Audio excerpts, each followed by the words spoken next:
குருப்யோ நமக. அன்பான ஆத்ம நண்பர்களுக்கு பணிவான ஆத்ம நமஸ்காரங்கள்.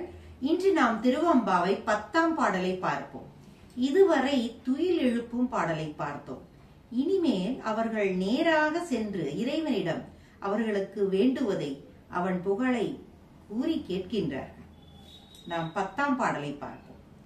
பாதாளம் ஏழினும் கீழ் சொற்கழிவு பாதமலர் போதார் புனை முடியும் எல்லா பொருள் முடிவே பேதை ஒரு பால் திருமேனி ஒன்றல்லன் வேத முதல் விண்ணோரும் மண்ணும் துதித்தாலும் ஓத உளவா ஒரு தோழன் தொண்டர் உளன் கோதில் குலத்தான் தன் கோயிற் பினா பிள்ளைகாள் ஏதவனூர் ஏதவன் பேர் ஆர் உற்றார் ஆர் அயலார் ஏதவனை பாடும் பரிசேலோர் என்பாவார்.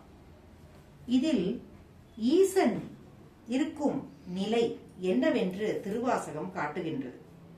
தீய குணங்கள் ஏதும் இல்லா குலத்தில் பிறந்து ஈசன் திருக்கோயில் பணியையே சிரமேல் கொண்ட பெண்களே, சற்றே யோசித்து பாருங்கள். எண்ணுவதற்கரிய நம் ஈசனின் திருப்பாதங்கள் 7 பாதாள லோகங்களையும் கூட கடந்து எல்லாவற்றுக்கும் ஆரம்பமாக நிற்கின்றன. கொன்றை, தும்பை, எருகு போன்ற மலர்களை அணியும் ஈசனின் திருமுடி விரிந்து பறந்து வான்வெளியில் எல்லைகளை கடந்து முடிவாக உள்ளது. சக்தி எனும் பெண்மையை தன்னுள் வைத்துக் கொள்வதால் அவன் ஒருவன் அல்லன். விண்ணோரும் மண்ணோரும் வேதங்களும் ஒன்றிணைந்து துதித்தாலும் அவன் புகழை பாட முடியாது. அன்பும் பண்பும் கொண்ட யோகிகளும் ஞானிகளும் அவன் நண்பன். ஏராளமான அடியார்கள் பக்தர்களை உறவாக கொண்டவன் ஈசன். அகிலமெங்கும் நீக்கமர நிறைந்திருப்பதால் ஏது அவன் ஊர்? எல்லாமுமாக இருக்கும் அவனுக்கு பெயர்தான் என்ன? சகல ஆன்மாக்களும் அவனில் இருந்தே தோன்றியதால் யார் அவனுடைய உறவு? யார் அவனுக்கு உற்றார்? எந்த பொருளால் அவனை பாடி உருவகம் செய்ய முடியும்?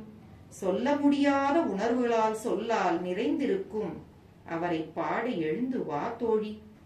சகலருக்கும் பிடித்தவற்றை நமக்கு கொடுத்துவிட்டு யாருக்கும் பிடிக்காததை தான் ஏற்றுக்கொண்ட தியாகமூர்த்தி சிவபெருமான். தெய்வங்களிலேயே சிவபெருமான் மட்டுமே தியாகராஜன் என்று போற்றப்படுகின்றார். பார்க்கடல் கடைந்த பொழுது வந்த அந்த ஆலகால விஷத்தை சகலரையும் காக்க அவரே அருந்தி நீலகண்டனாக மாறினார்.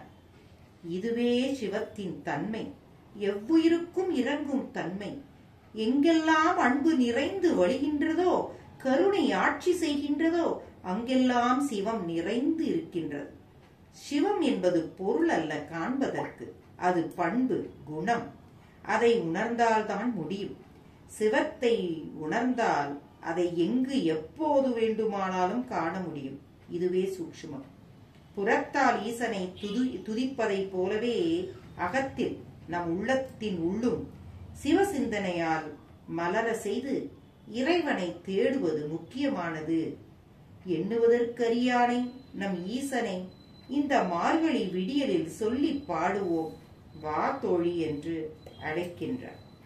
ஆகையால் வாருங்கள், நாமும் நம் தியாகேசனை அவன் நாமம் முருக கூறி அவன் அருளை பெறுவோமாக.